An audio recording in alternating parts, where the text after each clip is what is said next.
Assalamualaikum warahmatullahi wabarakatuh. Pada kesempatan kali ini saya akan menjelaskan bagaimana cara perhitungan PPh pasal 21 terhadap karyawan tidak tetap atau karyawan lepas. Definisi dari karyawan atau pegawai tetap dan tidak tetap dalam pajak itu akan berbeda dengan definisi pegawai tetap atau tidak tetap menurut Dinas Ketenagakerjaan.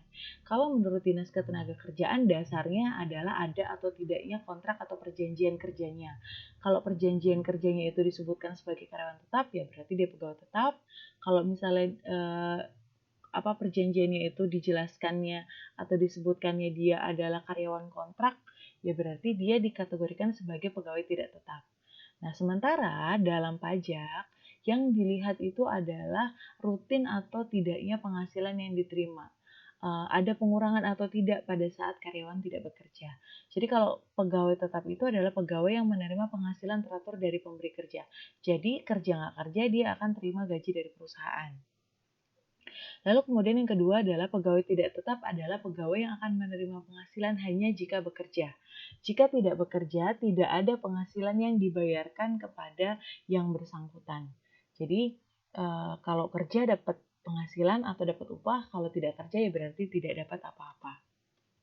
Jenis pegawai tidak tetap itu macamnya ada banyak.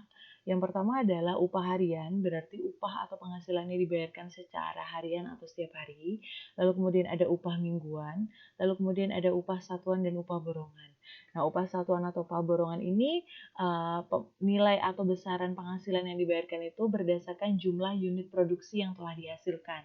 Gitu.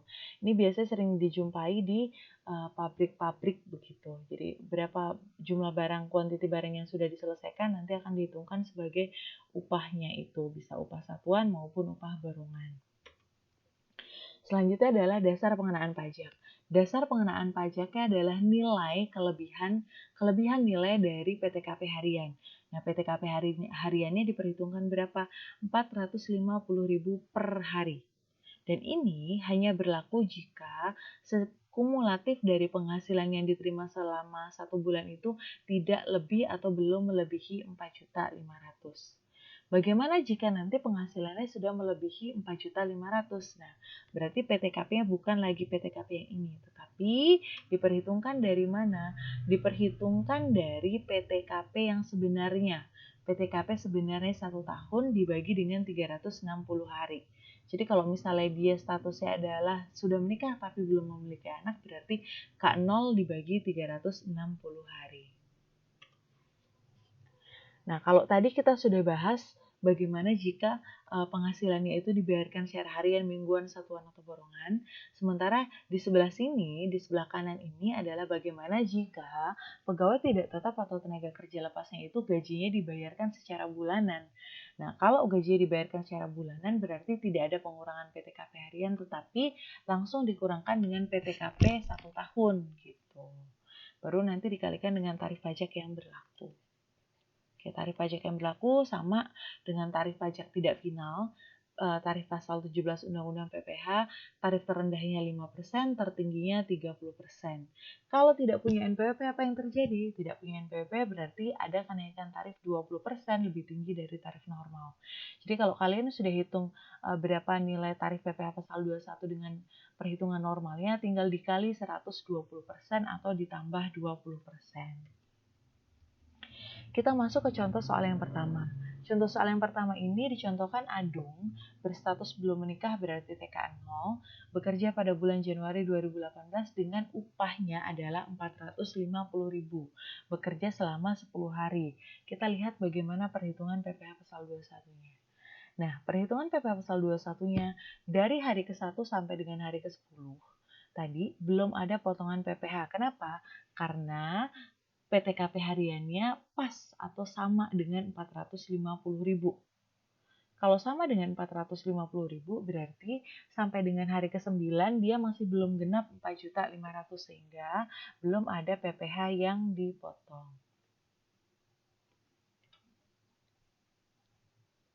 Lalu kemudian bagaimana jika upahnya atau total kumulatif upahnya itu lebih dari 4.500.000. Nah, sekarang ternyata pada hari ke-11 itu total upah yang diterimanya adalah 4.950.000. Sekarang PTKP yang dikurangkan bukan 11 dikali 450.000, bukan, tetapi PTKP proporsional, yaitu PTKP setahun dibagi 360 hari, baru kemudian dikali dengan berapa hari kerjanya.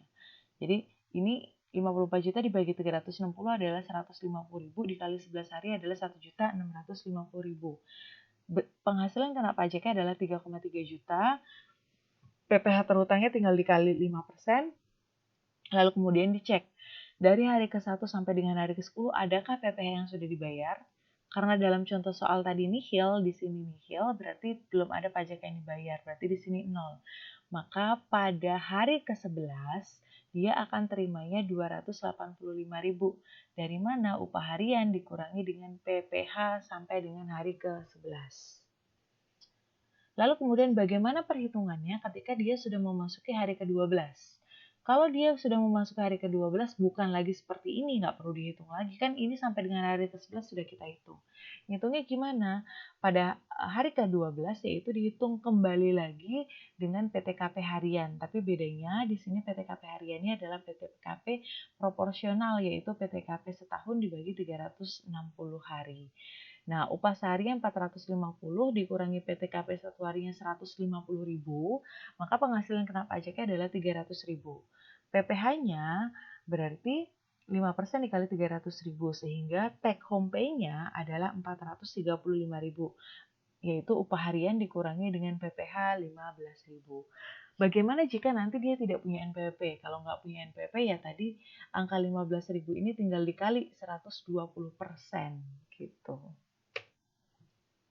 Contoh soal yang kedua adalah jika upahnya itu dari awal, dari hari pertama sudah lebih dari 650.000, sudah lebih dari 450.000. Nah, kita lihat upah hari ke-1 650.000 dikurangi PTKP seharinya 450.000, berarti masih ada penghasilan kena pajak. Maka jumlah PPh terhutangnya adalah 10.000. Take home pay-nya 650 dikurangi 10.000 adalah 640.000. Kita intip.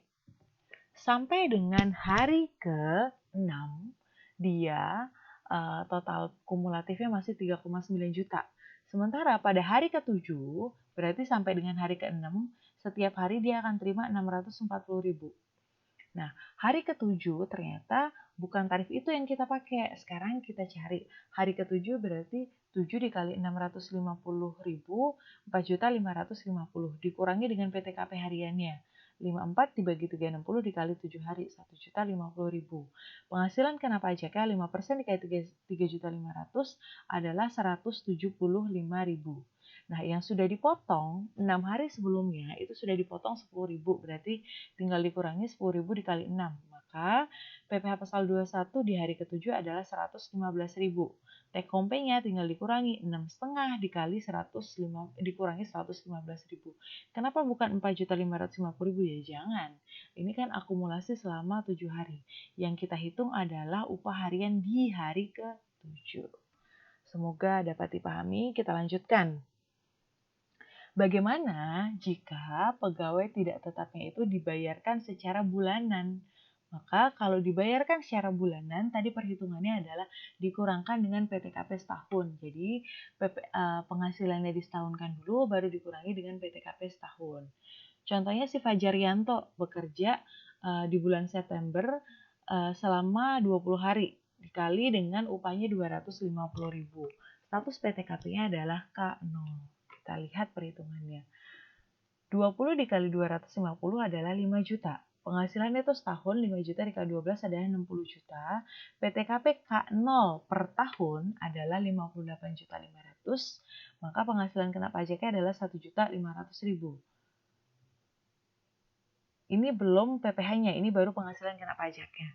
Nah, PPh-nya sendiri adalah 5% dikali 1.500. PPh-nya adalah 75.000. Tapi ingat, ini adalah PPh selama 1 tahun. kan gajinya dibayarkan secara bulanan, berarti PPh juga harus dihitung PPh bulanan, tinggal dibagi 12. PPh bulanannya adalah Rp6.250.